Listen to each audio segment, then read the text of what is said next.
How many times in your life can you genuinely say that you came across something new that changed your life forever? I've talked extensively about the games, movies, and memories of my life that had an impact on me and informed some part of what I enjoy and what I believe today. Those moments in our youth that are filled with the most fresh experiences and volatility are when we get to see things with new eyes most often. Once you get past a certain point, and your routine becomes a lot more rigid, familiar, you tend to just revert to revisiting comfort media. Or at least I do, as you barely have the time or patience to discover new things that are worth more than an affectionate shrug at the water cooler the next morning. You casually emphasizing to your coworkers how they should watch it, knowing good and well that they're in the same boat and will literally never have time to sit down and genuinely commit to it. And that's without even considering that, talking now strictly about TV, maybe we get 2 to 3 new projects a year worthy of that endorsement? Then we have to wait another 2 to 3 years for the next season? That nebulous state of media, along with me trying to solidify my stances on what some of my favorite things are when picking which projects to cover next, has made me reevaluate things. What is the most essential piece of media I'd recommend to someone right now? Maybe not the most popular or most relaxing, most easily discussable on TikTok or geared to appeal to the YouTube algorithm for a week. No, what piece of media has affected me that I would describe as simultaneously so specific yet universal, intricate yet accessible, timely yet timeless? Well, maybe that sounds a bit hyperbolic, but I need to emphasize what a big deal it is when I say, as a known anime hater, that Attack on Titan is now one of my favorite stories ever told. We gotta learn to get back, but even with the visor, you know you had to kill her, all my dirty hands in every face, and if we get out, I think I'm gonna rise up, we gotta learn to live free, we'll live a life without barricades.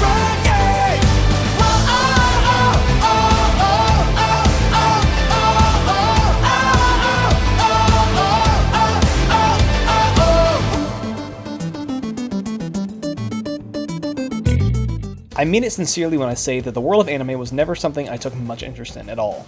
And it's for a lot of the reasons that a lot of people are turned off from non-Western animation, but for some reason Attack on Titan was one of the few titles that somehow broke through that cultural barrier that I was aware of. Among the ranks of Dragon Ball and Naruto and Full Metal Alchemist, and at a later point Death Note, Cowboy Bebop, and One Piece, thanks to Netflix making them available before later adapting them to live action to mixed results. I believe the reason for this is that it's a show that has been in the public consciousness for 10 years, with massive hiatuses between seasons resulting in a huge spike in conversation amongst a rabid community whenever new material gets released. But even still, I knew nothing about its actual content, and I think that's for the best, as I'll explain in a minute. Because despite being a global sensation, by its very nature my recommendation comes with about 40 asterisks. But I wanted to take a second to just break down why maybe your qualms with the medium are completely refuted in this single show, as even after watching some of the aforementioned titles, this is unlike any other anime I've ever watched. 1. I can't get into the art style. It's hard to pin down what exactly defines the quote-unquote anime art style, but I get it. Choppy animations with an emphasis on bright colors, unrealistic large expressions, gasps, sweat, and teardrops and other techniques that get old really fast. While this show conversely features much more realistically proportioned characters and expressions, it treats its story world with logic and sincerity. 2. The pacing is so drawn out. I think the thing people specifically reference with this are the multi-episode long power-ups on shows like Dragon Ball Z, where Goku just needs to stand in a glowing bubble and scream for anywhere from 10 to 30 real-time minutes to become strong enough to face off against whatever bad guy is patiently waiting on it. From what I've heard, the pacing of the show is very unlike traditional anime pacing. Speaking firsthand, every season is divided into several distinct arcs, with a clear beginning, middle, and end. Each episode literally builds off the last, cutting to credits at a high point or a cliffhanger, and immediately resolving that in the next episode before it ups the stakes even more. It's like reading a chapter book. And plus, each of these episodes is a mere 22 minutes long. You can get a solid story in a single episode and a more complete arc in a couple hours. 3. The dialogue is weird. That's not how people talk. If you mean that everybody's operating at like a level 10 at all times, that can sort of be the case here too. But AOT is pretty remarkable for having a full main and supporting cast that all feels believable, three-dimensional, and is never treated like a joke. My only real qualm is that it can be very exposition heavy, with some episodes that can come across as one extended internal monologue by a character, gaining the courage to accomplish their mission. Look, I'll say I think it does it better than DBZ, because here it's rooted in character. And I think that's just a trope of the genre at this point.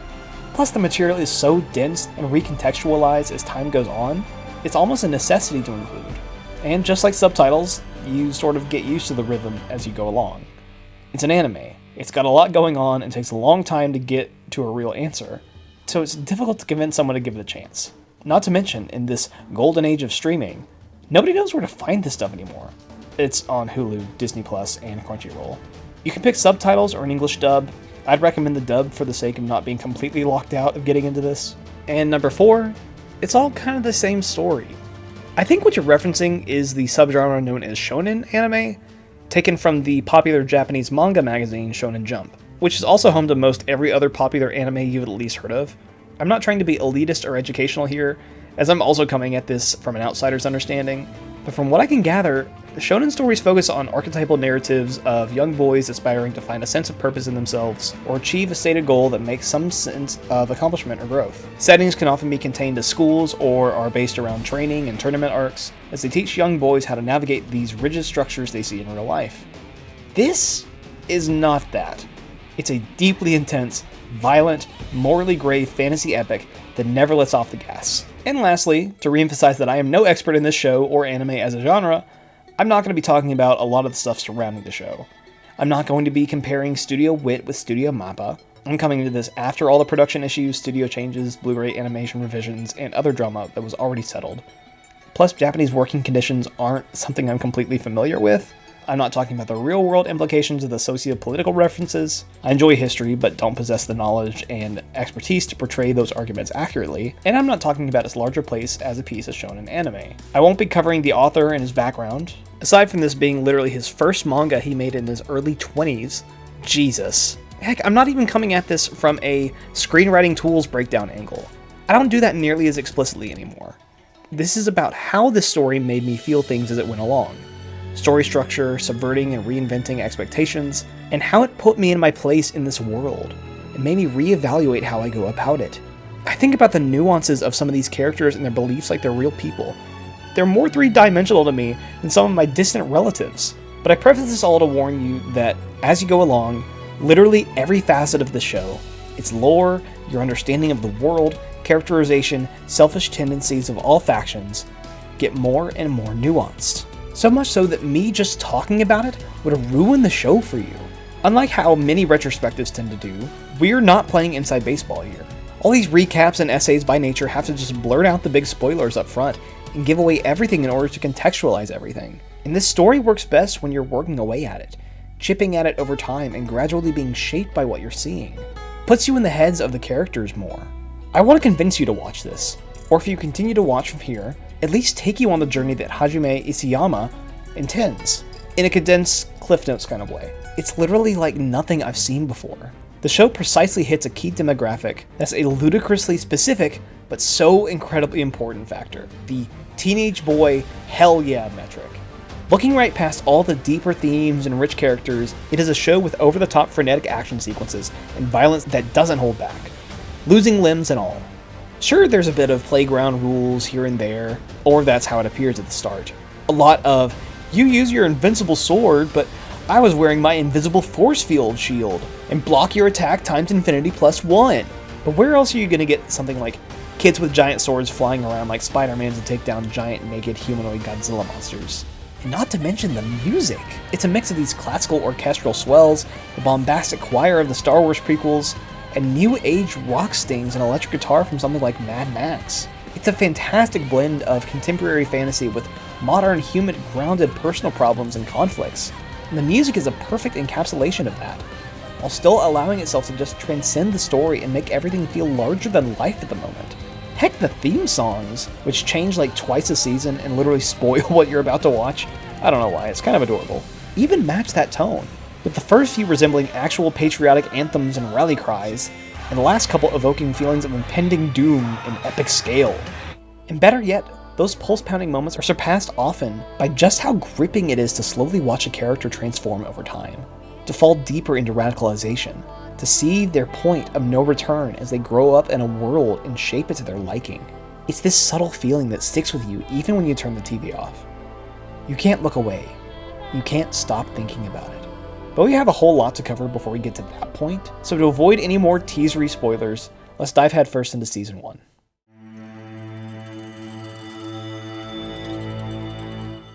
Maybe the worst thing you can say when pitching a show is just get past blank point and it gets so much better. It kills all my investment to continue, even with the promise of something impactful on the other side.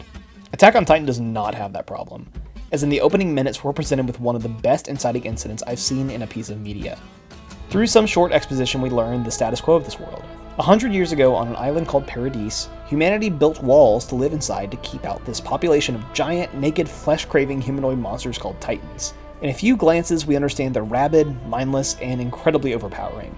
But still, the walls are taller than any Titan, and haven't ever been breached. And then suddenly, that feeble understanding of the world is shattered in the first few seconds of the show, as an absolutely monstrous, colossal creature looms over the top of the wall, composed of bright, bloody bone and muscle, staring somehow judgmentally and also uncaringly at a busy street of innocent people paralyzed by shock and terror that it intends to flatten. We understand implicitly that it is intelligent and defies everything we understood about this world.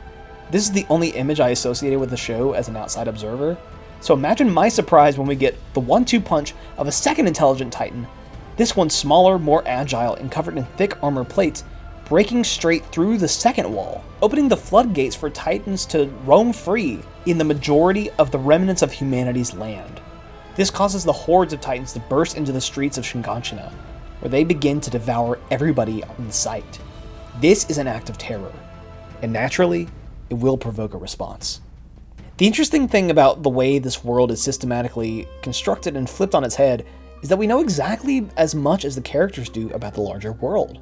All they've known is a simple life within the walls, tending to their families and trades, while a select few military members venture outside the walls to keep the Titan population down.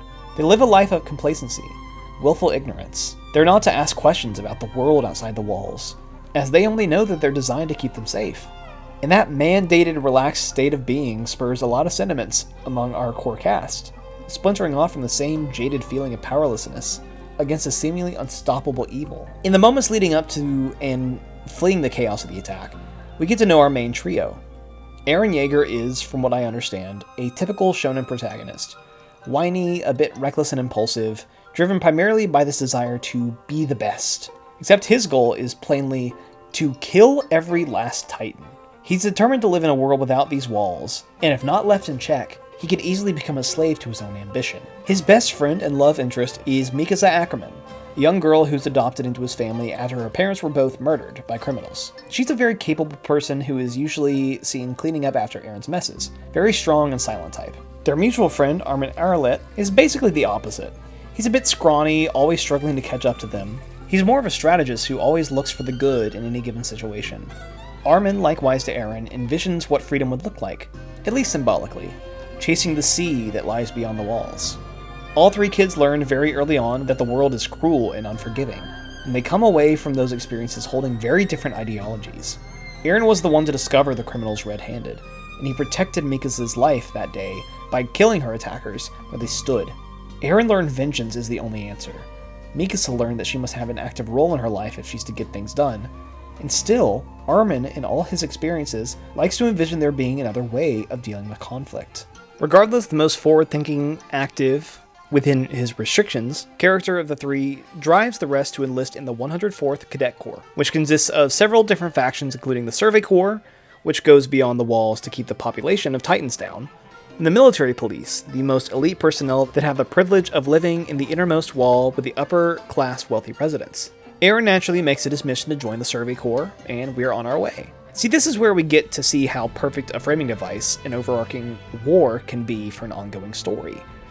Avatar, as that inciting incident's ripple effects extend beyond just the main trio. Many of these new recruits especially were all impacted by the same cataclysmic event in different ways. And if they weren't in Shiganshina when the walls were breached, they at least know the constant anxiety of living with one barrier between you and a monstrous unknown savage land. I should also mention a couple key members of the Survey Corps. There's Commander Hanji Zoe, our energetic scientist type who takes any chance she can to study Titans up close, and honestly takes some sort of sick joy out of experimenting on them. She's probably my favorite of the scouts, if only for the nuances her character naturally gets filled in with over time. And then there's Captain Levi Ackerman. Yes, and no they don't know yet. Not technically, I don't think so. And it's not too important except for like one thing later on. He's everybody's favorite brooding short king that's notoriously the deadliest and most proficient scout in history. He's all business, and very strongly upholds his duties and orders, to the point where it overrides his personal needs and wants. He's a perfectly bred soldier. Immediately we get to know some of the primary supporting cast, including the tall, arrogant, tough guy Jean, and the shorter and energetic guy Connie, the former making his stake to become an MP. However, in an early battle he realizes the value in stepping up and saving lives. We also meet others like the tough and stoic Annie Leonhardt, and dynamic duo Reiner Braun and Bertolt Hoover. Basically friendly but stern big brother figures. We'll get to them in a bit. But even extended beyond the scouts, characters in later seasons like Krista, Kenny, etc. will stop the show in its tracks to deliver an episode-long backstory monologue about how growing up within the walls under this controlling regime or struggling in a constant state of survival mode made them who they are, in that exact moment even. Regardless for if you care about the specific character or not, which in the case of Kenny I don't really. He's cool looking though. I love a slick murdering outlaw cowboy type who's also kind of a narc. That's about as much as I have to say about him in this essay in terms of his relevance.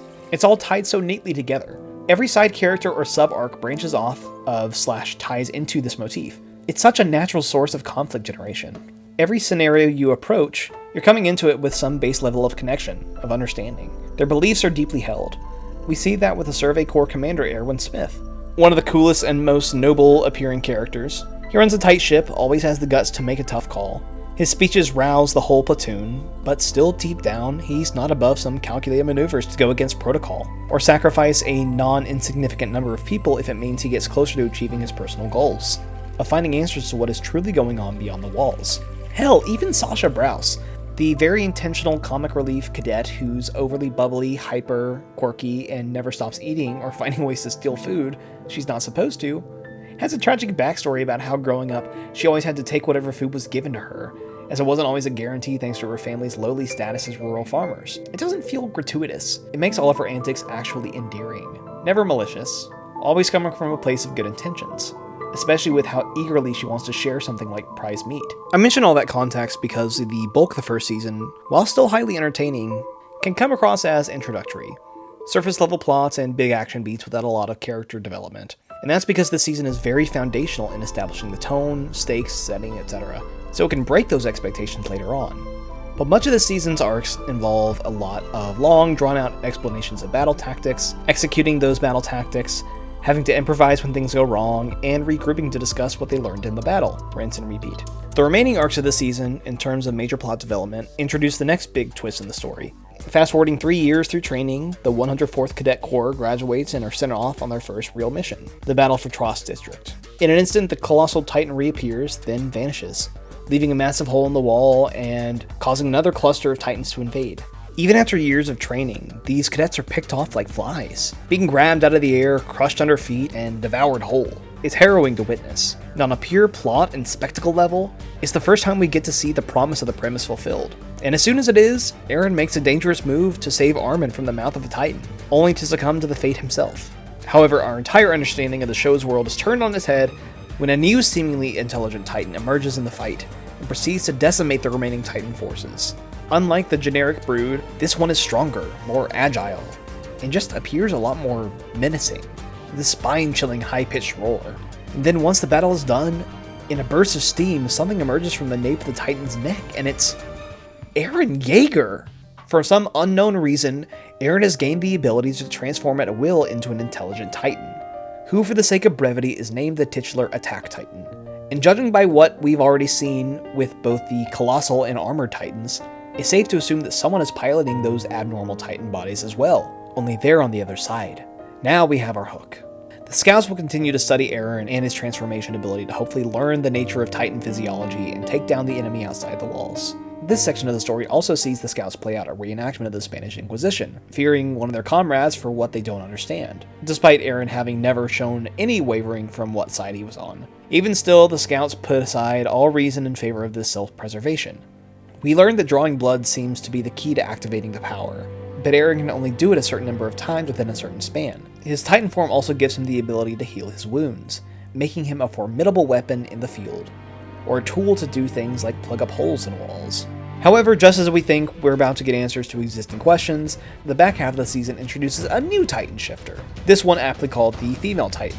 It's similarly got an agile physique, a propensity for hand-to-hand combat, and the neat trick of being able to harden parts of its body into crystals to absolutely decimate its opponents. That's the neat thing about these abnormal titans. Beyond the scouts' battle tactics, the fights on this level all have interesting ways of balancing each other out. For instance, if the attack titan goes up against the armored, Eren needs to fight using strategies he learned in training, to take his time and find cracks in the armor.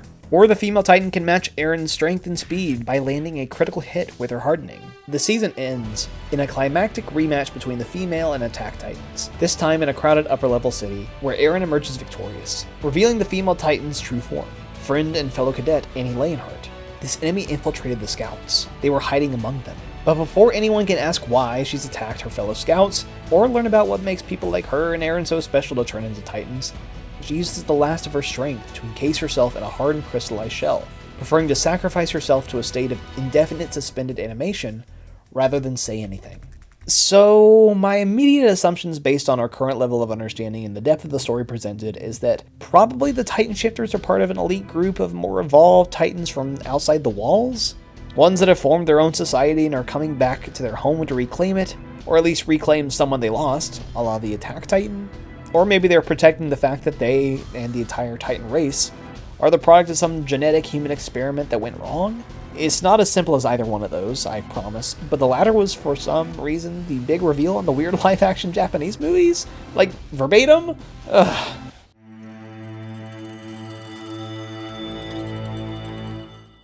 Instead of a few solid, easily divided 5 to 6 episode arcs, this shortened Season 2 was designed to have a single solid narrative through line that would give answers to 2 lingering questions. 1. Where are the remaining Titan Shifters coming from? And 2. What is their goal and reason for emerging now? However, in true AOT fashion, we have to introduce at least 2 more massive questions that completely rewrite our working understanding of the world in the meantime. See, this season follows a couple different groups of the Survey Corps dispatched to different garrisons to warn of and defend a sudden Titan attack, one that seemingly appeared from within the walls, without a breach. Not only that, but there appears to be another abnormal Titan shifter, an enormous, hairy, monkey-looking creature named the Beast Titan, who once again turns the story on its head by revealing that not only can it talk, but it can seemingly control the movements of other Titans. So it looks like we have our immediate short-term answer, but maybe this is a step in the right direction of finding out where these Titans came from. It's like looking at the alien queen. While Eren, Mikasa, Armin, Levi, and Hanji split off into one group, we follow the B team of Reiner, Bertolt, Connie, some Titan fodder, and 2 scouts I didn't give much notice to in the first season, Amir and Krista. Apparently, they were part of the top 10 recruits along with the rest of our named, main, and supporting scouts in the 104th, but they were only given relevance here. What they do is give us only the beating heart of the story itself, and most depth and nuance we've seen from the show up to this point. Their group starts their journey arriving at a village where they believe the Titans spawned from, Connie's hometown, where they discover the houses condensed to rubble, with no clear point of origin of the attack.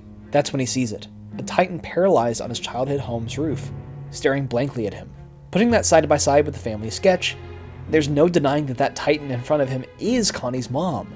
Couple this with the revelation born from the wreckage of Eren's final fight with Annie, that seemingly dozens or hundreds more immobilized colossal Titans are hidden inside the walls, you start to get the picture that we're dealing with a Walking Dead, we're all infected storyline. What I will say is that's not the wrong idea, but the takeaway here is that the stakes have been radically raised. This fear, paranoia, and division between the scouts seen with Eren's first transformation now extends to everybody else in his rank. Even more so because there's so much uncertainty and lack of understanding still. And we still don't understand what specifically makes the Titan Shifters so special. Back to the B team, they all seek refuge in a small castle, an outpost deep in Titan country. They're subsequently attacked by another group of pure Titans controlled in the distance by the Beast Titan, some of the crew being devoured whole, and others like Reiner sustaining serious injuries. They're cornered with no means of fighting back, at which point Amir steps up, revealing the ace up her sleeve. In an attempt to save Krista and the others, she willingly reveals herself as a brand new Titan shifter, an acrobatic gremlin-looking thing aptly named the Jaw Titan, with its most prominent trait aptly being its sharp set of teeth that can tear into most any human or Titan flesh. Although she's outnumbered and nearly ripped to pieces, a rescue from the A-team leaves her clinging to her last bit of life. Once again, we're left with many more questions than answers, and before we get a second to rest, we're hit with a massive bombshell. Reiner and Bertolt pull Eren aside and casually reveal, 5 years ago, We compromised Walmaria and launched an attack on humanity. I'm the Armored Titan. He's the Colossal. Hold up. It's hard to illustrate the weight, gravitas, and epic scale of this world-shattering reveal in what follows in a simple recap. So let's dive into the subtext. Reiner casually explains how the two of them were responsible for compromising the outer wall, as they were sent on a mission to destroy humanity. But if Eren goes with them quietly back to their side, they can leave the wall standing and cease the attacks. Eren's attack titan power is something they want, but it's not their primary directive. Naturally, Eren thinks this is absurd and refuses to go, appalled that Reiner would even ask so plainly. But that's the thing. Reiner did ask in earnest. He came from the enemy side, but with his cards on the table, he snaps, as he realizes that despite learning to love his comrades as friends, shaking his understanding of what the enemy was like inside the walls, at the end of the day, they were still plainly on opposite sides of a conflict, vying for different goals. He had to shed his humanity and accomplish the mission. Despite Mikasa catching on and rushing the two with an otherwise fatal blow, they start to transform. A surge of lightning and a swirl of smoke and debris knocks the scouts back, as they cling to anything they can find to keep from falling to their deaths. The music swells into this tragic and daunting ballad as the newly revealed Titan Shifters roar, grabbing Eren and Ymir as they get sucked up into the whirlwind, before vaulting over the walls to escape into Titan country. It's epic, tragic, and definitely earns its spot on the Watch Mojo's top 10 anime betrayals countdown. That is real. I cannot believe that is where this meme came from. Berserk still beating it out at number 1 is fair. When the dust settles, Reiner and Bertolt take some time to regain their energy, at which point they start explaining themselves a bit, waxing poetic and flourishing vague sentiments about some debt they owe, calling themselves and Eren Hellspawn, and speaking of a world that, quote, wishes they were never born. To quote Reiner exactly, "Who chose to be this? This is what we aspire to be? We're monsters. We deserve to die for the things we've done. The only relief was our brief time as soldiers. But it was an act. This is clearly not in regards to their immediate or most recent actions. This is deep-seated. This season's final stand comes deeper in Titan country, as the rest of the Survey Corps chases the Titan Shifters down to rescue Eren and Ymir. It's an all-out assault, especially after they encounter another wave of pure Titans to stomp on the advancing army, including the same eerily grinning Titan that took Eren's mother and chomped her to bits. Eren's emotions overwhelm him, and although he doesn't have enough power to turn into a Titan right there, he just decides to face the monster unarmed, throwing a single punch. However, as soon as he strikes it, there's a shift in power. Suddenly, the entire army of Titans attacking the Survey Corps changes their focus to follow Eren's unspoken command, as they tackle and begin to disassemble the Titan that ate his mother. He then exerts this control to attack Reiner and Bertolt, not killing them outright, but giving himself and his friends the chance to retreat. Almost as quickly as he gained it, Eren loses his controlling new power, and the Titans return to their mindless state. Another mystery to kick down the road. But we get one last nugget from the Shifters. They tease, why did the coordinate have to fall to him? The coordinate. A prize. A goal. They know its whereabouts, and they know just how hard it's going to be to obtain it. From what we can gather right now, Eren possesses some unique ability apart from his attack Titan transformation that allows him to will pure Titans to do his bidding. So that's what they're after? More vague power? A means of seeking control over Titans? How many bad guy plans have we seen about people or organizations just wanting more power and control? Well, luckily, it's not that simple. But thanks to a farewell confession to Krista, we learn the nuances of what exactly a Titan Shifter's motivations may be, and we get a glimpse of life on the other side of the walls. Ymir wasn't given that name at birth. In fact, she was a nameless orphan for most of her young life, until she was plucked from the streets and made a figurehead for this almost cultish group, dressing her in elegant robes and treating her like royalty. But whatever this was, and wherever she came from, this was not allowed. She was called a false prophet, and gave herself up in the place of all of her followers for punishment, as she explained that being Ymir was the first time in her life that she felt purpose, a sense of belonging. She was brought to a precipice and was turned into a Titan somehow, where she spent the next 60 years roaming this land as a mindless pure Titan, before stumbling across a group of travelers, devouring one member, at which point she awakens in some nebulous purgatory space, witnessing a bright, overpowering beam branching off into hundreds of different paths, before she suddenly comes into the real world again, having regained her form as a human, while acclimating to life within the walls. She learned that the military police were discussing someone of importance named Historia, who changed her name to Krista Lynn and joined the Scouts.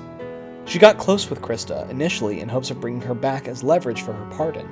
It's crazy how much is spelled out right here, in this backstory dump.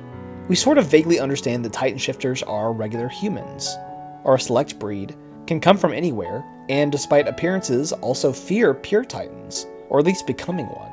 We also understand that this social structure outside the walls is well organized, enough to have multiple factions that operate at different levels of control. And it's not a society of a select few hyper-intelligent Titans and their pure Titan offspring. Except, maybe? The most important lore drop here is the significance of the name Emir, a fabled leader of royal blood now absent, with remaining humans left to shuffle on as her legacy. Now it is possible that this legendary Emir is still among them, just ascended into a new form? We know the Beast Titan is much more intelligent and in control than anything else we've seen up to this point. Not only that, we know that its voice is clearly distorted in this form. Could this be the classic case of a female character disguising their face/voice behind a traditionally male persona? Think about it. Samus from Metroid, the troll lady from Ready Player One, Amanda Bynes and She's the Man? Look, I just got into the show last year. I wasn't around in the Wild West era of theorizing. Let me have this. Oh. Well, that's just another series of questions thrown out onto the pile. Who's above this guy in the chain of command? I say all that to say that based on our current understanding of the world, that there's something outside the walls that simultaneously wants to break in, but also wants to keep those already there in their place, there's a lot of room for interpretation and baseless speculation. But the interesting part of all of this that we can latch onto is that there's this inherent melancholy. Emir's story, and the musings we get from Reiner and Bertolt, is one where she feels shame and sadness for having been born and now forced to live with this Titan curse. Despite loving Krista, she makes the choice to return to where she came from, with Reiner and Bertolt, as a sign of gratitude towards them for giving her a chance at life again, as a means of saving Historia or whatever she's wanted for, or Eren for that matter. Whatever is outside these walls has usurped the existing rule, or you can prove your worth through a merit-based system, rising through the ranks and absolving yourself of some as of yet unknown transgression. Finally, we have our motivation, and we become sympathetic to the villains, at least in concept. Their duty to their home and their mission surpasses their love of the people around them, the enemy, or at least it causes them to waver. We see more than just this black and white two sides conflict, adhering to duty, and it's because we don't know what exactly we're fighting for. The main thing that the story wants us to grasp at this moment is this: we're living in a world, fighting a war, where warped perception conflicts with reality, and still, hatred and agendas persist, ones informed by something entirely incongruent with what's right in front of you.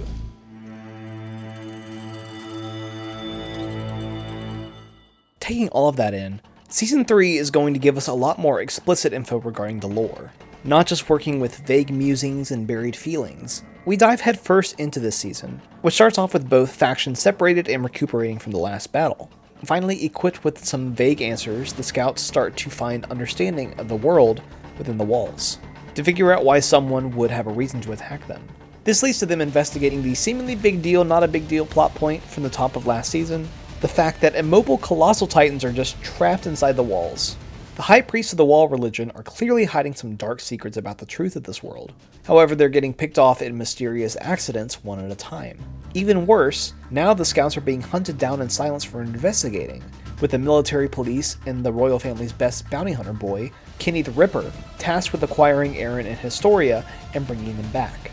So the people in charge of society within the walls are not only not telling the full story of why they live in what is essentially a cage, but also why someone from outside the walls may have a vested interest of getting inside. They are willfully and purposefully in the dark. The bulk of the story is revealed through an extended sequence with Eren held captive in these glistening crystal caverns somewhere underneath the city. Historia's full name is Historia Rice, and she's the illegitimate daughter of nobleman Rod Rice, and together they are secretly the only living descendants of the true royal family. The king sitting on the throne is nothing more than a senile puppet, a figurehead to inspire complacency in his subjects. To summarize what's going on, Rice essentially breaks down how the Titan shifter process works. These special Titans are possessed by certain people, and in order to transfer their power, they must be consumed by someone else. Currently, a person must become a pure Titan and devour the special Titan, at which point they'll turn back into a human with Titan shifting abilities. It's a dynastic system, keeping certain special Titan forms among a small group of manageable individuals. Why the added step of becoming a pure Titan? I still can't tell you, but I'm assuming it's got something to do with the physiology incompatibility, as we'll see shortly. But Rice also elaborates on Eren's mysterious ability to control Titans. He possesses the DNA of the Founding Titan, in addition to his Attack Titan powers. The legend goes that the Founding Titan is the so-called coordinate, a leader, a focal point. It holds the ability to not just control all other Titans, but it can alter the memories of people.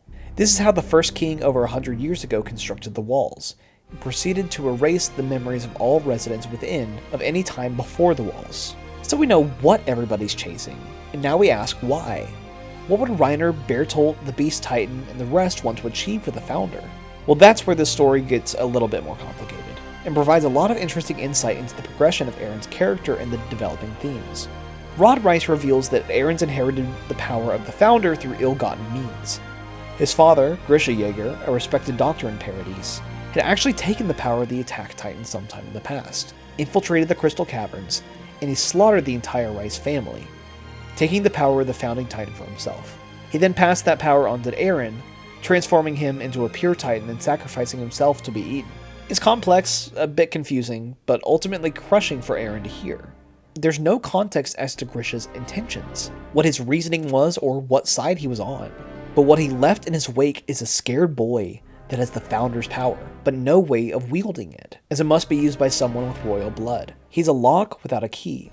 Based on everything he understands of the war right now, Eren may just be the product of someone fighting for the other side. That maybe the side he's fighting for currently has plenty of skeletons in its own closet that may change the perception of the war, as we'll come to learn shortly. Grisha started his life in Shiganshina after being discovered in a daze, with no memory, somewhere outside the walls. But is Eren learning about this change anything in terms of his mission of eradicating all Titans, or his feelings about his father? No. He admits that maybe there was a reason for his actions, but essentially he won't change his mind on what side he's fighting for. Eren's journey so far has pushed him down a narrow path, one which he can't easily walk away from.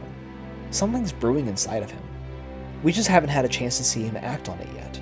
He hasn't set in his heart what he intends to do. Retake Shiganshina and discover what's in the cellar. He's going to find out how to take out every last Titan. See, Eren still cares more about the Titans than he really does that Rod Rice and the entire royal family has been lying to the people on Paradise. To him, the biggest infraction that the Rice family could have made was keeping the secret of how to wipe out the Titans away from him. He says as much when Annie is instructed to take the Titan serum to reclaim the power of the Founder from Eren. He thinks it's fair to do, as she's worthy of using the power to wipe out all the Titans. The freedom and justice he's always thought were never an exact science, or evaluated through a balancing of scales. He was always driven by emotion, passion. He'd become blind. His hatred and vengeance extended past this need for answers. We see here as he pleads for his story to follow through. That scared little boy from the fall of Shiganshina is still in there. He's certainly grown up a bit, so he hides it better. And then there's his story's decision. Eren's holding the Founder means he's free from the influence of the First King's ideology, called here, quote-unquote, destructive pacifism, because he lacks the bloodline. And she wonders if that's truly a bad thing. She confronts her father. If we had the power to eradicate all Titans, why didn't we liberate humanity? He only explains as far back as he knew this was the only path to lasting peace. Historia doesn't buy it. She renounces the will of the king, and doesn't even care about eradicating Titans at that moment. She sees no value in humanity, and so she frees Eren mainly to free herself from Rod Rice's control. That's certainly going to have an effect on him going forward. Of course, we have to have a big climactic battle, so Roddy licks the broken vial, turns into a malformed and perfect Titan creature, and breaks out of the caverns, his eyes set on destroying the people inside the walls. The scouts band together and take him out in a pretty gnarly way, blowing him up from the inside out, and Historia takes her rightful place as the true ruler of Paradise, just as the scouts, led by Erwin, execute a bloodless coup against the elites of the False King. This is when Eren learns more about his past through talking with a commander who knew Clara, his mother, and their contrasting ideologies are very insightful. The commander feels worthless because he couldn't fulfill his duty well and passed over his command to Erwin. Eren learns he was raised by a woman who said his worth and specialty inherently came from being born. Eren believes every person born into this world on Paradise has a right to themselves and to their continued future. If left unchecked, that could lead to feelings of entitlement, defensiveness, and a strong urge to lash out if he feels that privilege is threatened. That belief is locked in, and going forward, it's just going to get reinforced. The second half of the season, the Battle of Shiganshina, to retake Wall Maria is simply the execution of all lore and knowledge gained, skill sharpened, and character arcs developed up to this point. It all comes to a head with a climactic face-off between all the Titan shifters we've seen thus far beyond the Wall, versus the Scouts trying their best to reclaim the outermost area of humanity's land. And the payoff? It's the reveal we've all been waiting for. The secret of the basement that'll put everything into context. It's about 6-ish episodes of pure adrenaline, high-octane action sequences, clever battle tactics and subversions, inspiring final stands, and satisfying payoffs to long-standing rivalries that I could go on and on about for another half hour. But to summarize, Eren plans to use Eren and his new Titan hardening power that he got in the Crystal Caverns to plug up the holes in the walls. Meanwhile, Armin shows strong and respected leader qualities by uncovering the trap with Reiner hiding inside the hollow walls, waiting to ambush our heroes once they lock themselves in, but it's too late. Meanwhile, Zeke the Beast Titan, oh by the way his name is Zeke, it only becomes relevant later, uses the power of baseball to jam up the exit to Wall Maria, forcing the Scouts to lead a suicidal charge towards the cluster of pure Titans to create a diversion in order for Levi to take out the Beast Titan. Meanwhile, Eren is tasked with plunging the holes in the walls while also fending off the Armor Titan. But luckily Hanji created a new type of weapon called the Thunder Spear, which is essentially an RPG attached to their existing gear, which in fact blows half of Reiner's head off. Meanwhile, he's able to pause and regenerate by transferring his consciousness throughout his nervous system. Ignores is the only stupid nonsense explanation in the otherwise perfect piece of media, at which point Bertolt gets hurled into the ring and becomes the Colossal to wipe out the remaining Scouts, but Armin has the idea to let him exhaust his steam output to wear off his muscle mass until they can divert his attention long enough for Eren to cleanly cut the nape of his neck and extract Bertolt. Most everybody gets away in the end, but Bertolt is used as the subject of a test case of whether the Scouts can use pure Titan serum to obtain the power of one of the Titan shifters. Both Erwin and Armin are near fatally injured in the battle, and Levi is told by Erwin to resurrect the kid, and so he does, making Armin the inheritor of the Colossal Titan. This won't become important for like 25 more episodes. And now you're caught up. And in between all that chaos, there's two specific things I wanted to highlight that tie into the through line I'm tracking. One, before Bertolt transforms, he teases one last aspect of the big reveal that's hiding within the cellar. What everyone outside the walls is purposely keeping hidden from the people of Paradise. He says in regards to their complicated morally gray stance in this war, nobody did anything wrong. The world's just that cruel. His stated goal is to obtain Eren and eliminate everyone within the walls. He says, your fates have already been decided. By who? For what reason? Before we get that answer, I want to go over probably the most famous moment from the sequence, Erwin's suicidal charge. And I have a hot take. Despite its grandiosity in the show itself and its lasting cultural impact, this scene never fully connected with me, even into the final charge. All of these soldiers, including Erwin, were downright terrified, knowing they were just a distraction on the off chance that Levi could take out the Beast Titan and save the horses of everything. They were asked to shed all that fear away in the name of joining all the Scouts that had already given their lives to the cause. But the moment of redemption comes when Eren commands Levi to save Armin in his place. Eren led the charge and frankly steered most every other decision during his time as Scout Commander, in hopes of learning the secret hidden within Eren's cellar. Even stemming back to his childhood, he knew there was something more to this world, and he wanted to justify all the adversity he faced by learning what it was. As stated in episode 305, humanity's fate only mattered if he was alive to see it. And so his sacrifice, gifting Armin a second chance, was one of the most resonant moments of the show so far to me. And now we finally get the chance to go into the cellar. When I tell you that this final revelation and subsequent few episodes of Season 3 do more than twice the world building of the first 3 seasons, it's not even an exaggeration. Despite what this becomes, I always intended to be concise. And so, for real, definitively, don't believe anything else until I tell you to. This is the true history of the world of Attack on Titan, and the war between the people inside the walls and the Titans outside, as told through notes left by Eren's father, Grisha. First off, the island of Paradise is not the last remnants of humanity. It's just a faction, a separate colony free from the influence of the larger continent ruled by a country called Marley. The legend goes that 2,000 years ago, a woman named Ymir made a pact with the devil to gain power, granting her the abilities of the first Titan. From there, a total of 9 Titan shifters were formed, resulting in a total conquest of land in the name of Eldia, a tribe Ymir reigned from. Eldia came to conquer most of the continent until an opposing force claimed 8 of the 9 main Titans, minus the founder, in what was later named the Great Titan War.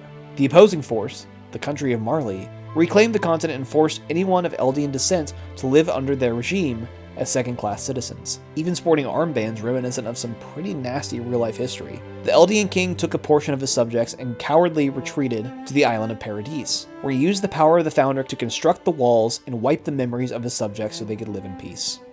This black and white dichotomy is given some gray thanks to Grisha's personal diary, which follows, talking about how things have played out since the establishment of the Marleyan rule over the Eldian people. Grisha was in fact born in Marley, and he witnessed his sister get mauled by dogs for the slightest infraction. He grew up to become a sort of revolutionary, radicalized by hatred and prejudice to join the underground group called the Restorationists, intent on reclaiming the power of the Titan Shifters and dominating the continent of Marley in the name of the Eldians. The Restorationists believe a completely different truth than the one imposed on them by Marley. They say Ymir must have used her powers for good, building roads and bridges to get the world up to the point it's at today because it just has to be true, right? It makes the most sense because the Eldian people, as they exist right now, aren't violent or oppressive or vengeful. They know deep down they can't possibly be the ones in the wrong on the simple basis of their perceived inherent value, their birthright to reclaim the land that was once theirs. However, any Eldian that's caught making noise about this movement is taken by the Marleyan police to Paradise, where they're transformed into a pure Titan and forced to roam the land, keeping the rest of the Eldians behind the walls in their place as punishment. And not to mention, Marley conscripts Eldian children into their military, as only Eldians have the ability to inherit the power of the Titans, and only children deemed worthy enough to inherit the powers of Titan Shifters are named as honorary Marleyans, inherently turning children against their own people in the name of gaining a sense of belonging. As evidenced by a photo in the cellar, Grisha had a family before Eren, a wife named Dina and a son named Zeke. Dinah was not only part of the Restorationists, she was a descendant of the true royal family, meaning that Zeke, the Beast Titan, is of royal blood. He was groomed into this cause, and when it came down to it, he sold his parents out as restorationists to the Marleyan government. Dinah was turned into a pure Titan, and we see that she was in fact the same Titan that ate Eren's mother. Talk about some dramatic irony. But before Grisha is turned into a Titan, he's intercepted by a mole in the Marleyan government who intends to give him the power of a Titan Shifter, making Grisha a vital part in carrying on their mission. And it just so happens that the Titan Grisha inherits is the Attack Titan. Do you see what just happened? Do you see how literally every single piece of foreshadowing clicks into place? Reiner and Bertolt's comments about feeling burdened with power and wishing they were never born. The significance of Ymir's name and her status as a martyr. Eren suddenly being able to control all Titans when connecting with a Titan of royal blood. Rod Rice's insistence on staying safely within the walls. Eren's ability to turn into a Titan Shifter in the first place. The ability to turn into a Titan, period. And so much more is answered in this single sequence. It's one of the most game-changing moments in any show I've ever watched, completely recontextualizing the show and our understanding of the rules, all while setting up for an explosive final season that will determine the fate of the world forever. See, for me, the reason this reveal was so impactful wasn't just the heaping lore drop we got that gave meaning to most every skimmed over detail in the past 3 seasons. It set a fire under our characters. After we get caught up to the present, the bulk of our scout regiment embarks beyond the walls all the way to the shoreline, where we see the giant wall that Marley uses to turn Eldians into pure Titans, and they stop at the sea. Something Armin and Eren shared a dream of reaching one day all the way back in the first episode. For most of the scouts, this is all they've been searching for. Life beyond the walls, meaning, freedom. Armin looks down at a seashell and finds exactly what he believed was there, but Eren only saw what was ahead. A people dead set on making sure his people were wiped from the face of the earth. And that's all the motivation he needed to continue his mission. His goal was never about eliminating Titans per se. He wanted to do everything he could to make sure his friends and the people of Paradise never face another outside threat. He had the motivation, and more importantly, he now knows he has the power to do something about it.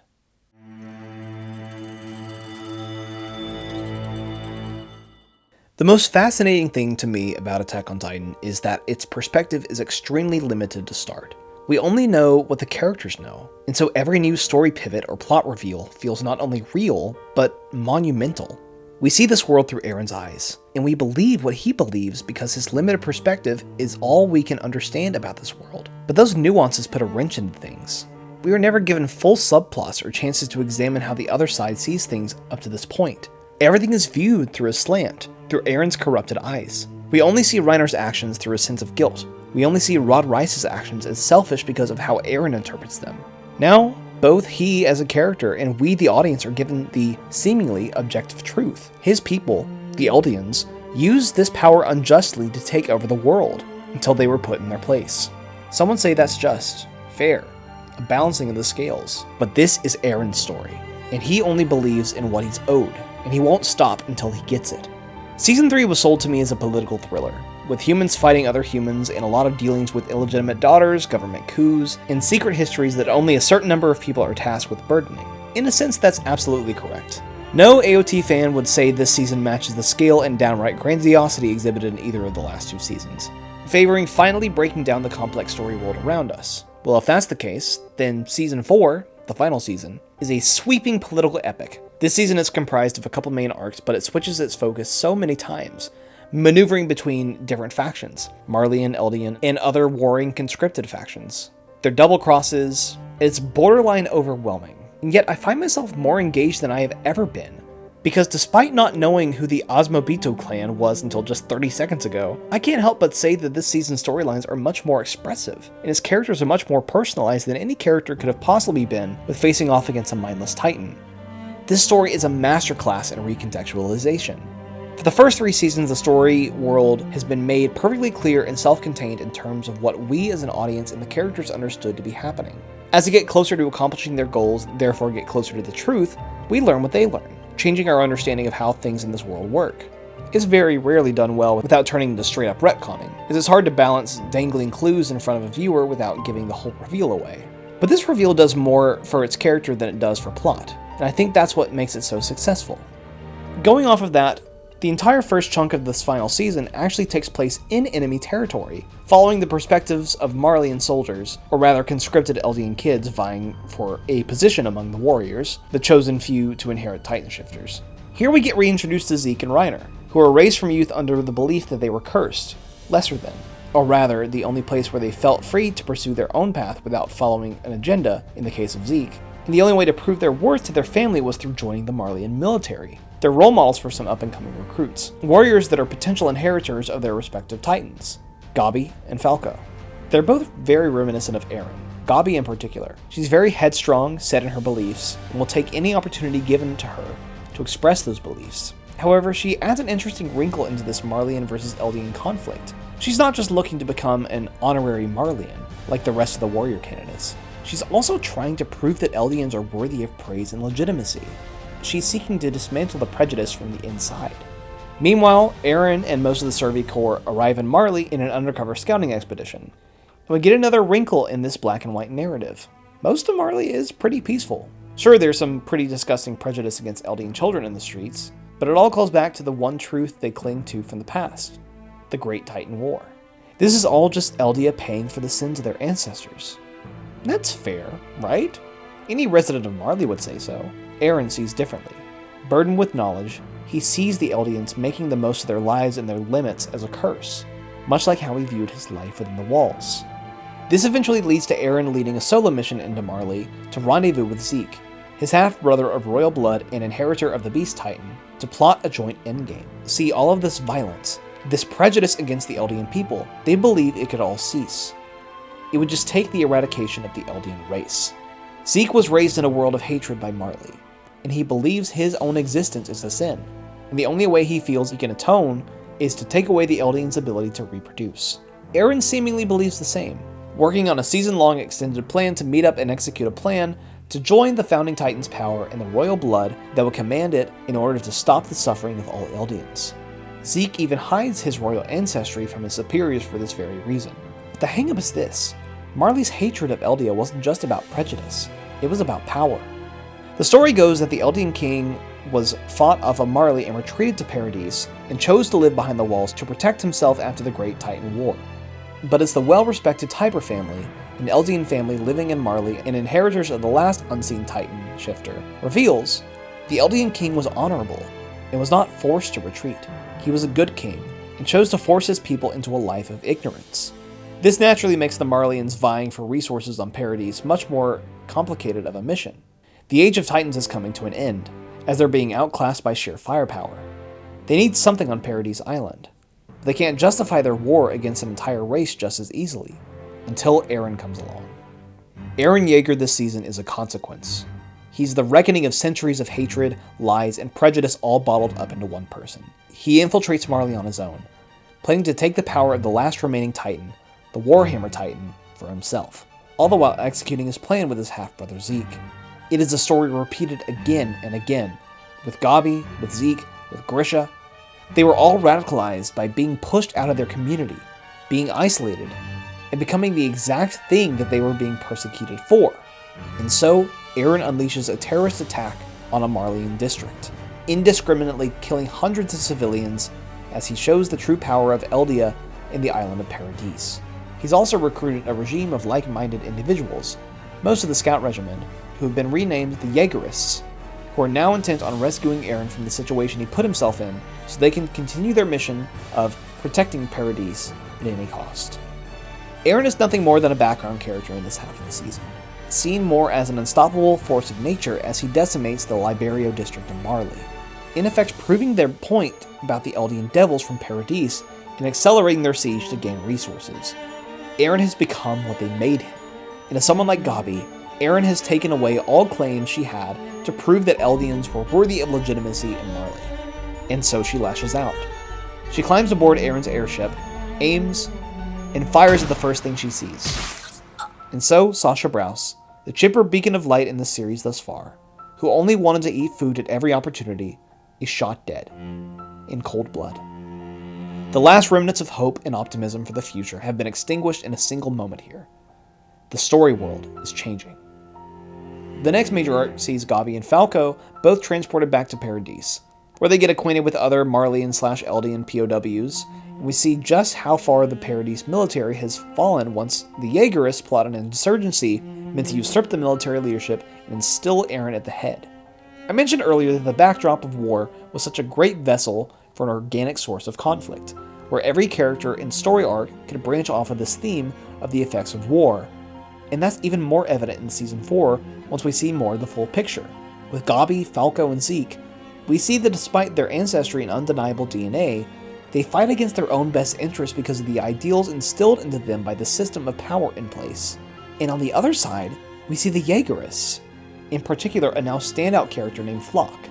Flock was first noticed to me in the back half of Season 3 as one of the countless soldiers tasked with fulfilling Eren's suicide charge, but now he's taken charge as one of the key Jaegerless lieutenants.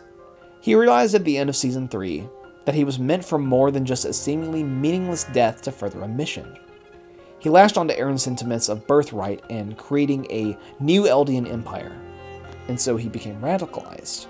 His goal though, Eren's shared goal, which he's obviously yet to reveal, unfortunately makes him another cog in the endlessly spinning wheel of conflict and trauma. But back to Eren and his goal, all the forces of Paradise and Marley converge on him due to this potential threat of something called the Rumbling, an apocalyptic event that would see the Founding Titan gain control through the royal bloodlines and unleash tens of thousands of Wall Titans on the rest of the world, flattening them to a pulp to preserve the life on Paradise.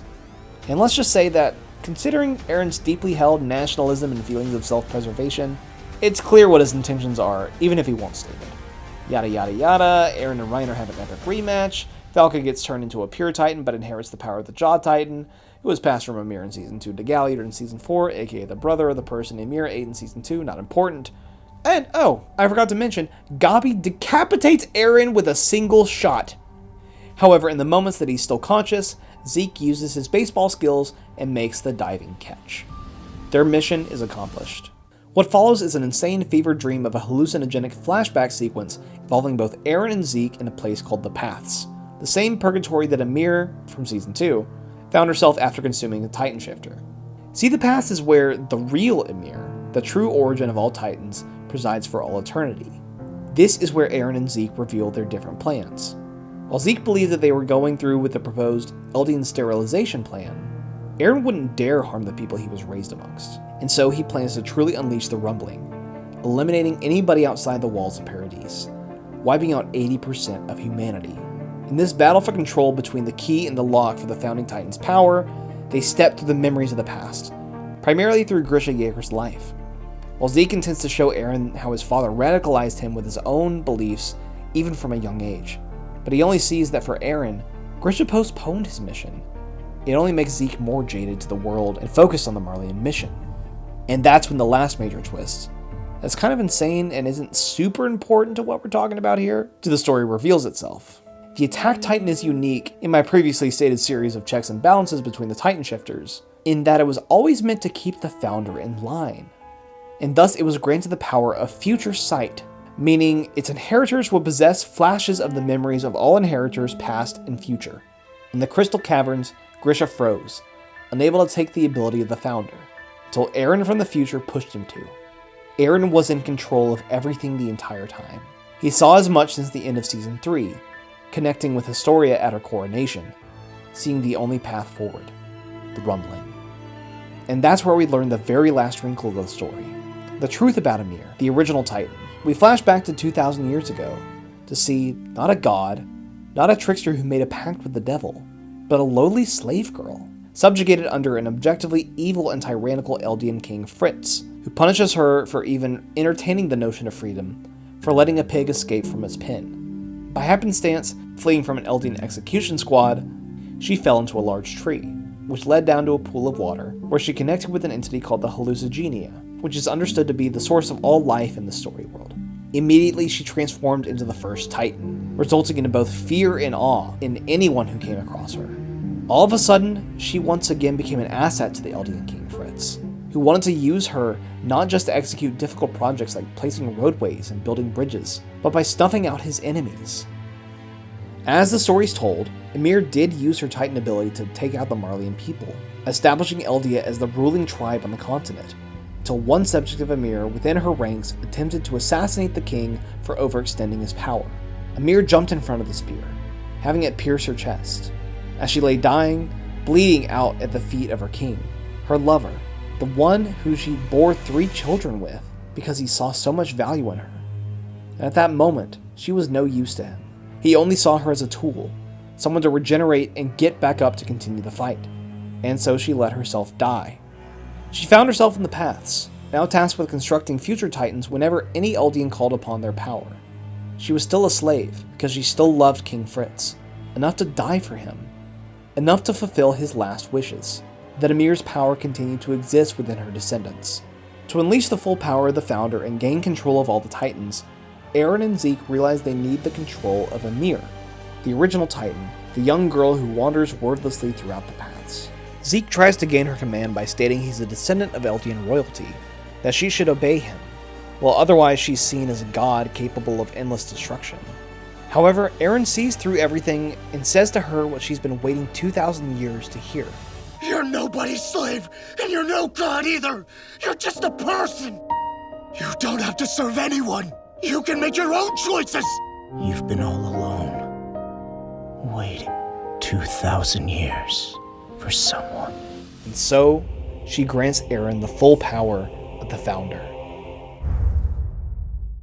The way I've pitched the show to every other non-weeb in my life is that it's like a Game of Thrones scale world and lore with a Breaking Bad style character arc. This show so effortlessly illustrates how people can be radicalized by war, how societies can meaninglessly other groups of people, how history can be shaped by victors, how war indiscriminately destroys everything in its wake. This is one of the most thrilling, dread-inducing climaxes I've seen in a film or TV show. To borrow from the same references, it's like the real setup and payoff of Daenerys burning down King's Landing. It's the Ozymandias moment in Breaking Bad, where everything finally catches up to the present. We hit a point of no return. The skies turn red as the earth begins to shake, with all the walls that surround Paradise crumbling to the ground. The hundreds of thousands of colossal titans buried within begin their march, as Eren molds himself into his final form, the Founding Titan. Everyone bearing witness is frozen in shock and terror, just like that day in Shiganshina. He lets out a spine-chilling shriek as his skeletal head swirls in the air on a razor-thin spinal cord, sprouting hundreds of massive ribs that prop him up taller than any Titan we've ever seen before. It's been shown before that a Titan's form can resemble its wielder, and this is a perfect encapsulation of Eren at this point. Overpowering, a shell of himself, as far from human as he can possibly be. Meanwhile, Zeke is unwittingly consumed into the Titan's body mass, now just a puppet of royal blood that can execute on Eren's commands. And so he leads the charge. Eren speaks with all the subjects of Ymir through the paths, and warns them, right now, the nations of the world are united in a desire to exterminate my people, and it won't end with our island. I won't let them have their way. The Titans of the Walls will continue their march until every trace of life beyond our shores is trampled flat, and the people of Paradis are all that remains of humanity. And just like that, Amir has returned to her previous status. No longer a messiah, but a devil.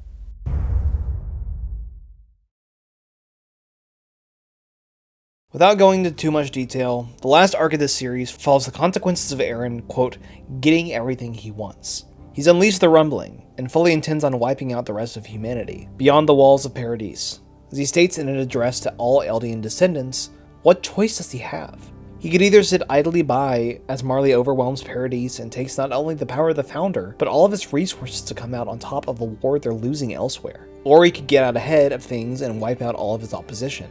It's one of the most impossible stances to take in the show, because Eren had completely justifiable motivations to do what he did. But it's interesting why he chose what he chose. I won't elaborate on much else. This moment, the rumbling, is where I left the show when it went on hiatus, and I wouldn't return to it for several months until the final episode dropped. The following arc sees the forces of Marley and Paradis, mostly all Titan shifters and Eldians, coming together under the banner of, quote, not accepting genocide, as Hanji so eloquently puts. Regardless of what was going to happen to Paradis, the scouts that have broken off from the Jaegerists will not stand with Eren's choice to erase the rest of humanity. And so we see the combined forces of Marley and Eldia team up to stop Eren's founding Titan before the rumbling erases 80% of humanity. It's a feature-length Avengers Endgame level series of payoffs and fan moments we've been waiting to see. I couldn't have asked for it to be any different. I don't want to take up too much time just gushing about the coolness of the show. I've let that slip a couple times already, but I was also able to cleanly work it into a synopsis/thematic analysis. But to indulge just a little bit at the very end, here's all the little moments of payoff, resolution, and fan service that made me kick my feet like a little kid in the final chapters. Hanji's sacrifice and her reuniting with Erwin, her acceptance once she realizes she died, and her ability to just make a joke about it. The moment of silence before the music comes back in as the Alliance drops onto the Founder.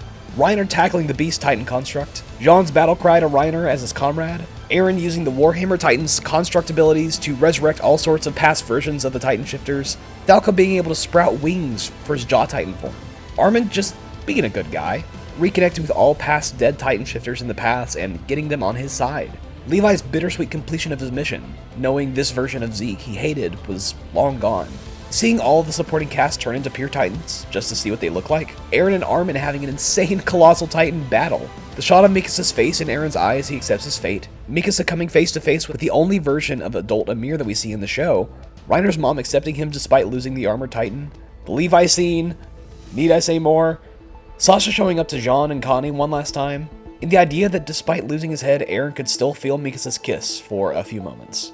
But anyway, back to the summary/thesis of the episode. The Alliance is hailed as heroes for coming together and stopping this threat. But in between all of that, between months of simmering with Eren's decision and the implications of his actions, I was able to condense the message of Attack on Titan down to this one idea. What drives you?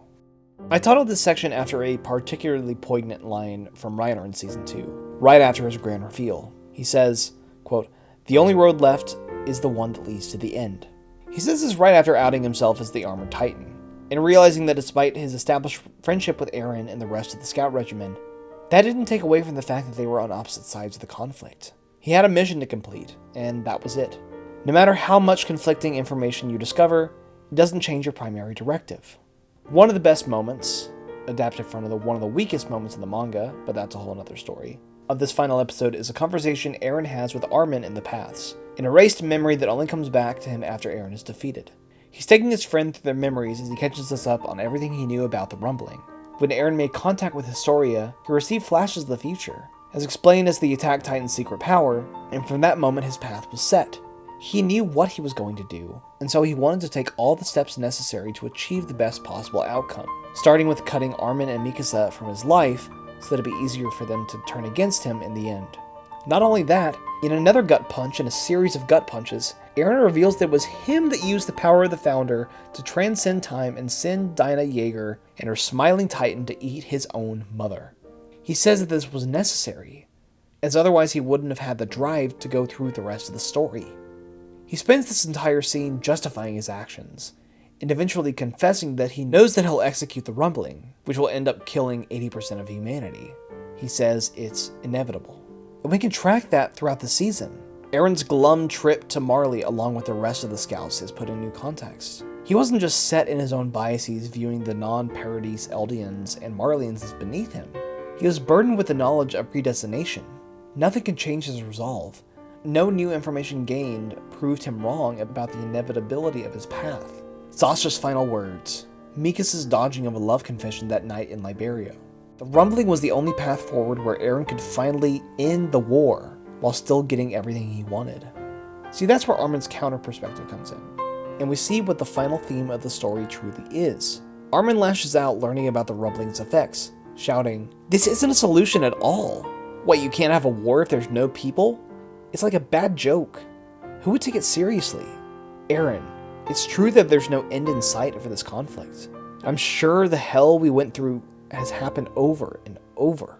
But we need to think that despite it all, one day we can eventually come to understand one another. And now no one will have any faith, not even in something as small as that. The only lesson they'll be left with is that they must kill or be killed. And you're saying you did all of this for us?" That's when Eren's mastermind all along facade slips.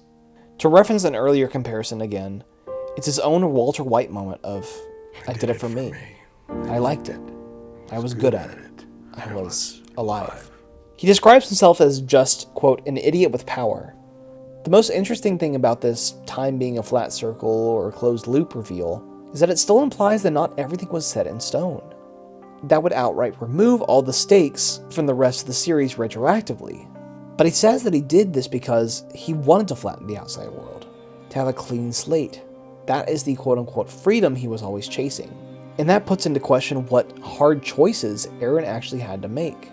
In some scenarios, maybe the rumbling wasn't the only solution, but maybe his mindset was fixed on eliminating all outside threats, and only steps to the definition of freedom were to execute the rumbling. It was classic confirmation bias. It gives Eren a bit more agency, getting quote-unquote exactly what he wants through the only unfortunate means necessary. And not to get too personal, especially with how long this video's gone on for, although I do have a sappy personalized insight quota for the series. That notion of Eren's self-destructive tendencies hit hard. That dichotomy says a lot about emotion overriding logic, in a way that an emotion can evolve into an ideology. It's something we tracked very clearly throughout this whole show, with characters on different sides being raised in a different way of thinking that justifies their cause. Despite what the objective truth may be, he's become a slave to freedom. It's interesting, because the Titan curse itself is born from a mere self-imposed sense of obligation, her unwavering love of King Fritz. She dedicates all her waking moments in the same space between time to those who call upon power. She was raised as a slave, taught her only value was to serve a king that used her for his own personal gain, and she accepted that's just the way things are, which he used to his advantage. Emir's story is a microcosm of how prejudice forms and persists, how people have agendas and can blind so many others to follow those agendas by leading them on with a sense of belonging. I think about Levi and his final mission assigned to him by Eren, defeat the Beast Titan. Both he and Zeke have such strong, unwavering resolves, singular missions that have become their own personal identity.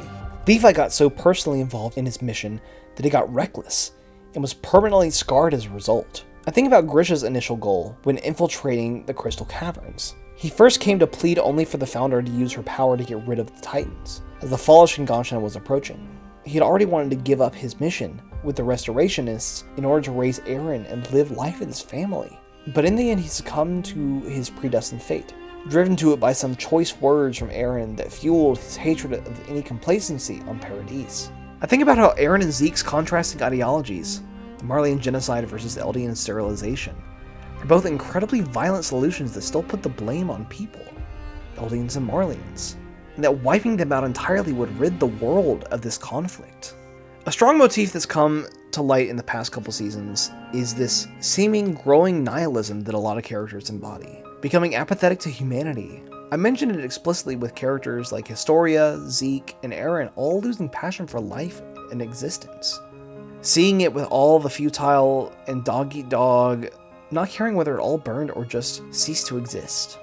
Ymir's seething vengeance was an extension of that. Eren saw the root of her person and once again took advantage of that. And something I held on mentioning throughout all of this is the hope. Mikasa is the silver lining here. The one that shows that there's more to life than conflict, that you can still break free from duty and power and control. Because the plot says so, the Ackerman bloodline is immune to the effects of the Titan Curse, and therefore the mind wiping, thanks to their long-standing relationship with the royal families, as Garsh is the king, making for our last part of the checks and balances system.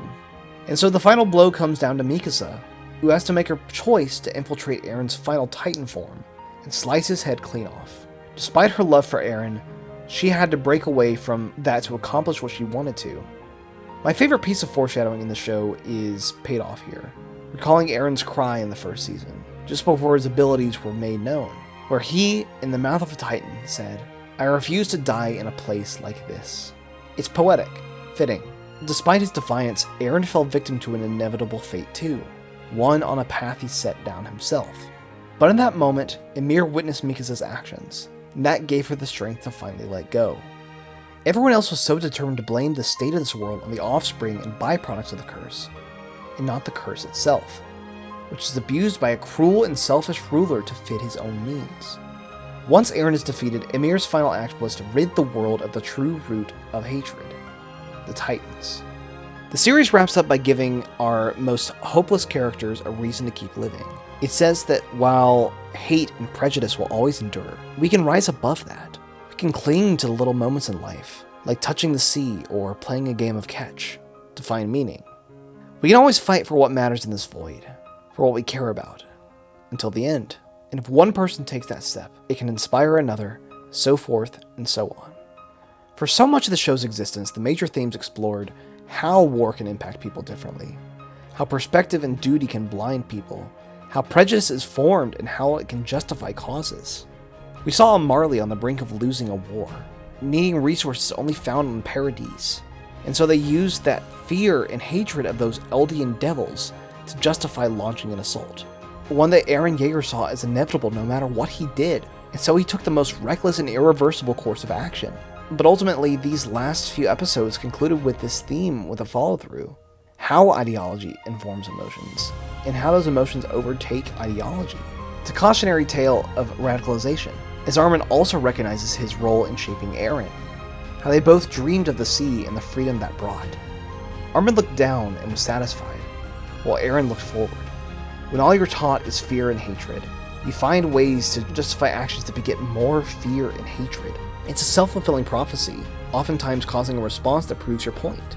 And Armin was exactly right, as seen in the ending credits, that war will always persist, even centuries after this final battle, as Titans become nothing more than a relic. The actions of a society may always further the agenda of war and violence, but you can be personally responsible for breaking that cycle and making some positive change.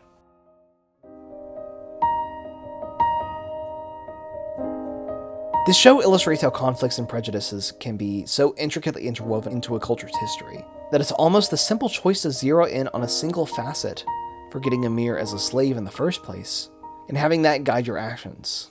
Conflict by its very nature is pointed and driven in its goal, otherwise it fizzles out into an endless war of attrition, whittling down to nothing.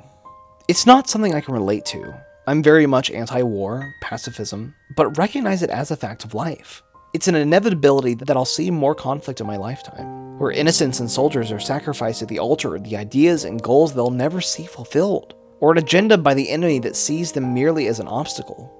I guess if I wanted to tie all of my gushing and rambling into a succinct theme, I'd use this theme of the blind conflict between these warring nations, justifying themselves based on assumptions and personal vendettas, and I'd link it to my initial hesitance to step foot into the world of anime in the first place. I'd recommend this show to anyone in my same position, not just because of all the reasons I listed at the top of this video of how it doesn't fit your traditional tropes and stereotypes, but also because the central chord at the heart of the show is literally that your perceived biases will engender deep and distorted views of something you dislike, and you find yourself in a feedback loop of trying to justify your refusal to accept something different, or to be reductive and a bit elementary, you shouldn't knock something until you try it. I'm always looking for new experiences. New movies, TV shows, comics, video games, music, any sort of interactive media that I can become engrossed in and discover something deeper about myself. 2024 was already a tremendous year for movies. My favorite since maybe 2019. I fear that due to the strikes delaying projects, and after a slew of great actors and directors left everything behind on the table last year, Scorsese, Wes Anderson, Nolan, Ari Aster, Ghibli, New Mission Impossible, that this would be nothing but table scraps. This year has already proved to be a place for very successful original movies that break into the mainstream, like Challengers, Civil War, and Longlegs. Really fun star vehicles for young talent that hasn't won me over yet, like Dan Stevens in Abigail, Katherine Newton in Lisa Frankenstein, Sydney Sweeney in Immaculate. Brilliant debut and sophomore outings for young directors, Dev Patel in Monkey Man, Rose Glass in Love Lies Bleeding, Jane Schoenbrunn in I Saw the TV Glow, and absolutely mesmerizing fresh takes on tired genres, like Late Night with the Devil and Found Footage, or Twisters and disaster movies. That last film, funny enough, was an example I used as something that really struck me to my core, something I went into with zero expectations. Another example of an indie darling snatched up by the studio system after one successful and emotionally resonant personal story, now forced to make a big dumb summer blockbuster. But I was amazed by how often this film just stops dead in its tracks for long stretches of sentimentality. The songs that play on the radio, the small town festivals, late nights by a campfire or attending a rodeo. It's strange to call this movie anything on the spectrum of cozy or subtle, but it felt like coming home. I can see all of these little landmarks, big flashy billboards, miles of fields that look like they've existed just like that for decades. The late night gatherings with some guy inevitably breaking out an acoustic guitar. Little pop-up shop tents and vendors trying so hard to peddle some homemade jewelry. It tells two stories, one without any words. The film also from the outset makes a point that tornadoes are an act of God. They cannot be understood. They are only experienced in the moment, and their ferocity can turn any flying object into a deadly weapon if given enough velocity. This is suddenly violent, harrowing, and it balances those tones with the summer thrills remarkably well. It puts you up close in the action and keeps the attention on the characters in the scene, and I think that's why the effects are blended in so naturally with what's going on in camera. It's a blockbuster with heart. I don't know. Maybe I'm just feeling nostalgic, or I've grown soft. I just really responded to this.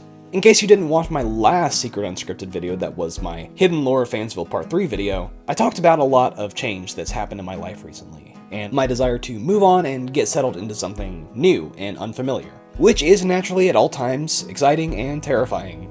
In the past year, I got married, I moved to a different city, I had to find a new job, and on top of that, I saw a ton of great new movies, found my new favorite types of games, and had my life altered by a TV show in a genre and medium I wouldn't have touched with a 10-foot pole. Those have been the things that grounded me. They make me feel connected with myself, and that's the reason this series evolved into what it is in the first place.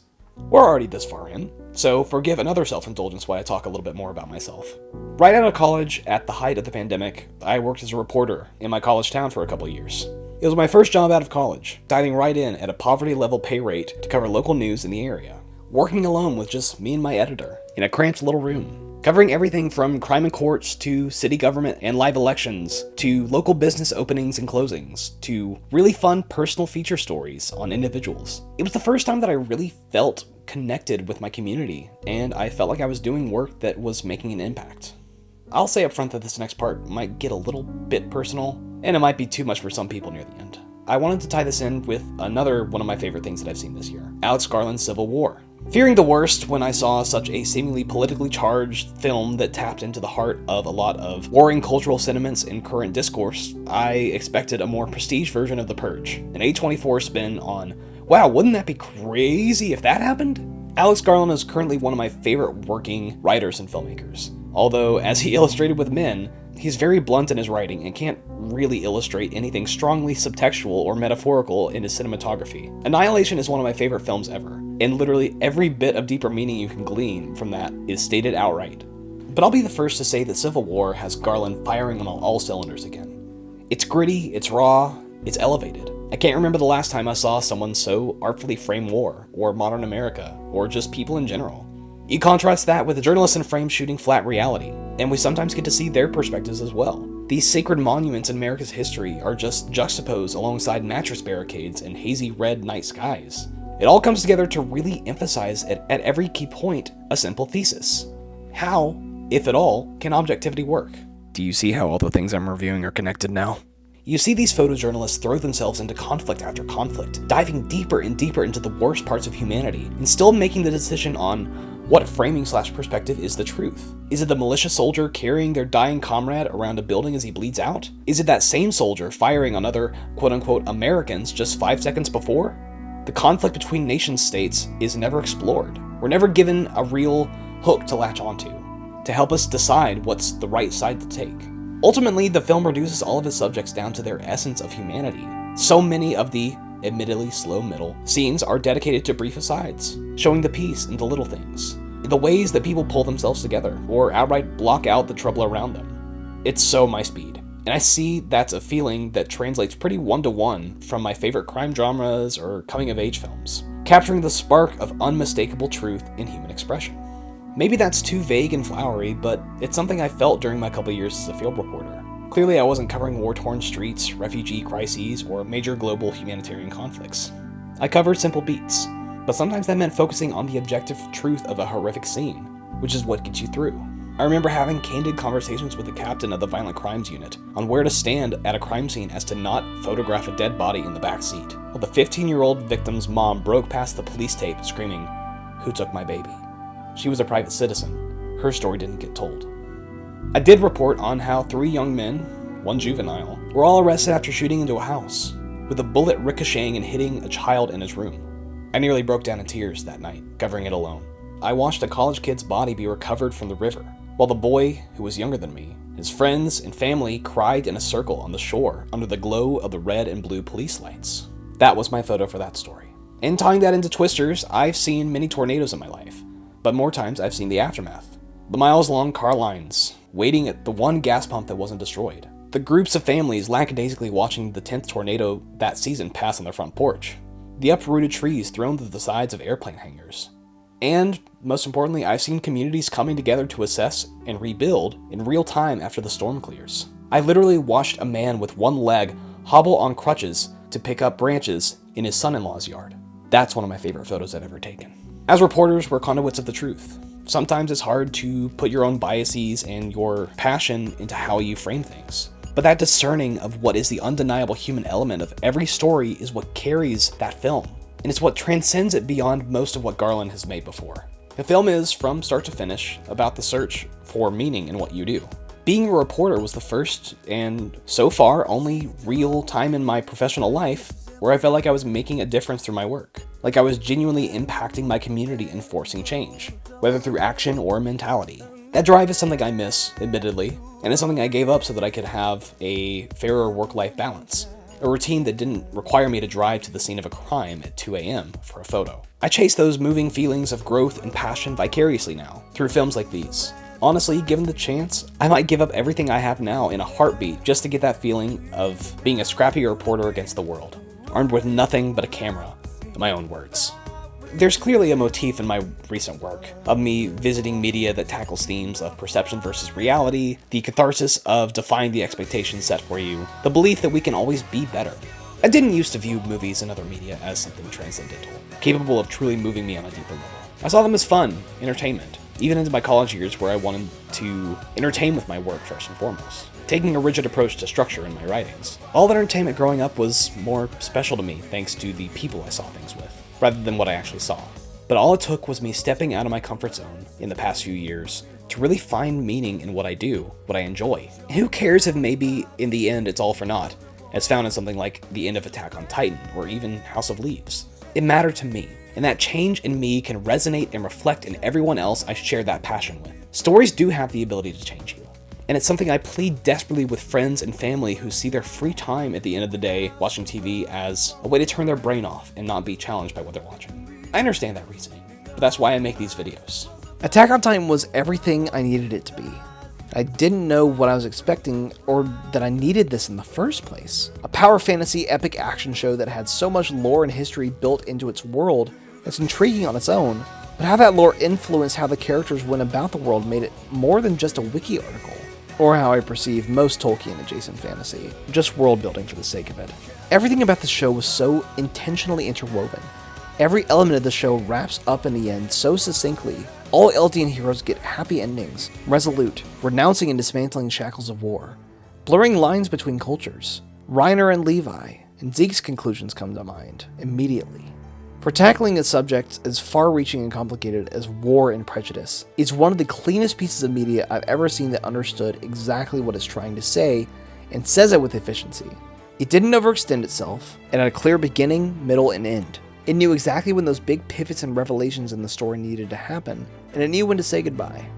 Thank you, Attack on Titan, for having the cultural cachet that you did, that you encouraged someone curiously looking for a new story to engage him, to try out a whole new medium he's been so risk-adverse to. And thank you for teaching me just how rewarding and powerful it can be overcoming that 1-inch barrier of subtitles. Proverbially, I still prefer the dub. Embracing new perspectives. You'll never know when something will come along and change your life forever.